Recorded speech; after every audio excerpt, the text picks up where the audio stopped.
Hello दोस्तों, आज की हमारी इंग्लिश की पहली वीडियो है ग्रामर के इंट्रोडक्शन के बारे में। तो आइए फिर देखते हैं ग्रामर का इंट्रोडक्शन। जैसे कि आपको पता ही है कि इंग्लिश लैंग्वेज में 26 लेटर होते हैं, मतलब कि 26 अक्षर होते हैं, ABCZ तक। तो ये कितने लेटर हैं? ये 26 लेटर हैं। लेटर को हिंदी में बोल देंगे अक्षर। तो इंग्लिश ग्रामर में सबसे छोटी यूनिट होती है लेटर, मतलब ग्रामर में सबसे छोटी इकाई होती है लेटर। और मान लिया कोई वर्ड है, वो वर्ड इन 26 लेटर से मिल कर बनेगा। मतलब कोई भी शब्द है, वह शब्द इन 26 अक्षरों से मिल कर बनेगा। जैसे मान लिया मैंने यहाँ पे ये लिख दिया स्कूल, तो ये एक वर्ड कहलाया जाएगा, मतलब एक शब्द कहलाया जाएगा। इसके अंदर कितने लेटर हैं तो काउंट कर लो, 1 2 3 4 5 6। तो स्कूल ऐसा वर्ड है जो 6 लेटर से मिलकर बना है। इसी प्रकार हर वर्ड इन 26 लेटर से मिलकर बनेगा। तो यहाँ से हम ये कह सकते हैं कि जब हमने लेटर को आपस में जोड़ा तो हमें वर्ड मिला। तो लेटर से बड़ी यूनिट होती है वर्ड। अब जब हम वर्ड को आपस में जोड़ेंगे तो हमें फ्रेज मिल जाएगा। तो वर्ड से बड़ी यूनिट हुई फ्रेज। जैसे फ्रेज का क्या मतलब हुआ? फ्रेज का मतलब ये हुआ कि जैसे मान लिया यहाँ पे मैंने ये लिखा सिट डाउन,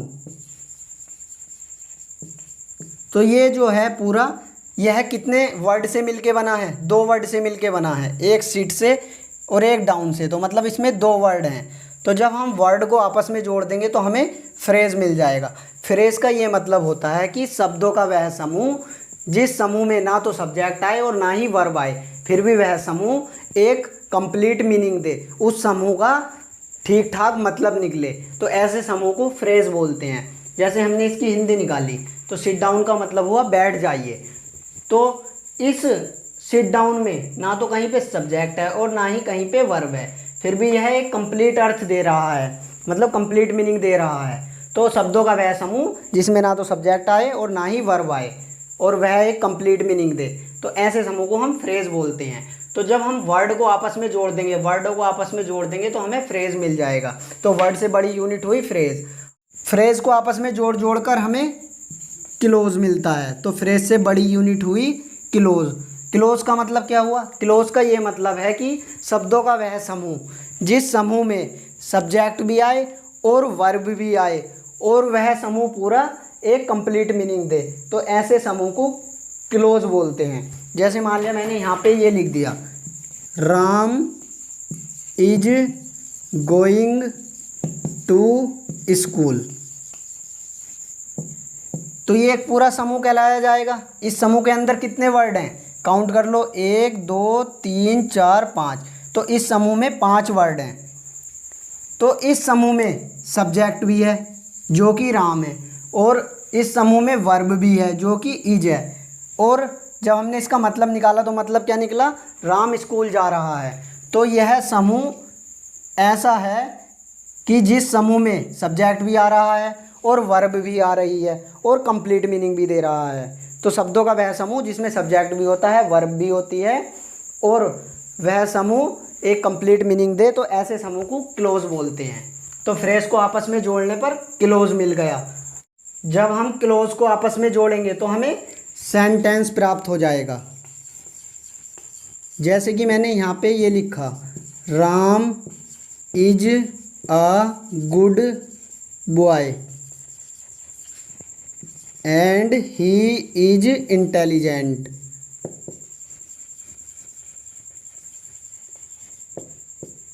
तो ये एक सेंटेंस है राम से लेके इंटेलिजेंट तक। लेकिन कैसा सेंटेंस है? यह क्लोज से मिलकर बना है।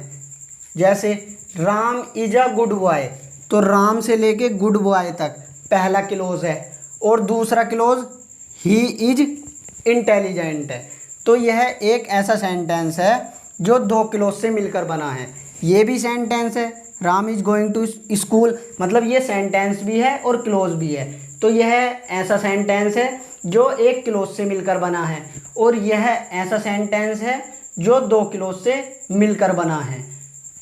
तो इस प्रकार लेटर को आपस में जोड़ने पर वर्ड मिलता है, वर्डों को आपस में जोड़ने पर फ्रेज मिलता है, फ्रेज को आपस में जोड़ने पर क्लोज मिलता है और क्लोज को आपस में जोड़ने पर सेंटेंस मिलता है। इसलिए हम कह सकते हैं कि इंग्लिश ग्रामर की सबसे छोटी यूनिट लेटर होती है, लेटर से बड़ी यूनिट वर्ड होती है, वर्ड से बड़ी यूनिट फ्रेज होती है, फ्रेज से बड़ी यूनिट क्लोज होती है और क्लोज से बड़ी यूनिट सेंटेंस होती है। तो मतलब ये निकला कि इंग्लिश ग्रामर की सबसे छोटी यूनिट लेटर हुई और सबसे बड़ी यूनिट सेंटेंस हुई।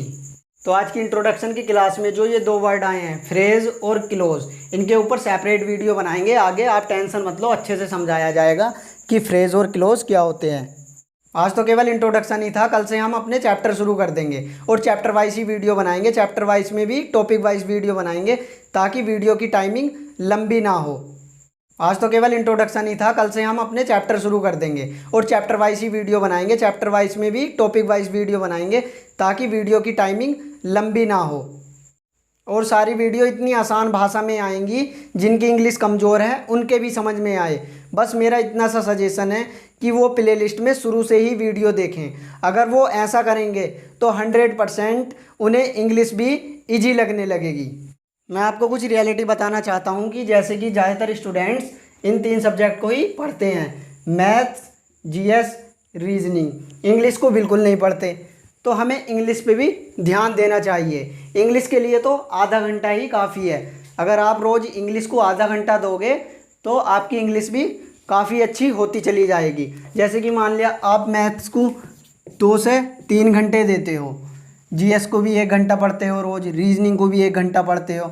अपनी इस टोटल पढ़ाई में आधा घंटा इंग्लिश को भी दे दो, आधा घंटा इंग्लिश भी पढ़ो। अगर ऐसा करोगे तो आपके पास साल भर में काफ़ी एग्ज़ाम हो जाएंगे देने के लिए। वरना इन 3 सब्जेक्ट को ही पढ़ोगे तो आपके पास गिने चुने ही एग्ज़ाम हैं साल भर में देने के लिए। और कोई साल तो ऐसा भी निकलता है जिसमें एक भी एग्ज़ाम नहीं आता देने के लिए।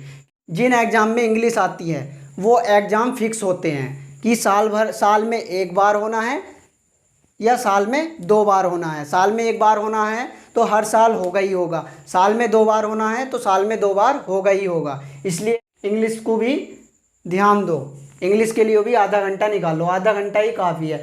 अब आप खुद देख लो, मैथ्स को आप 2-3 घंटे दे रहे हो।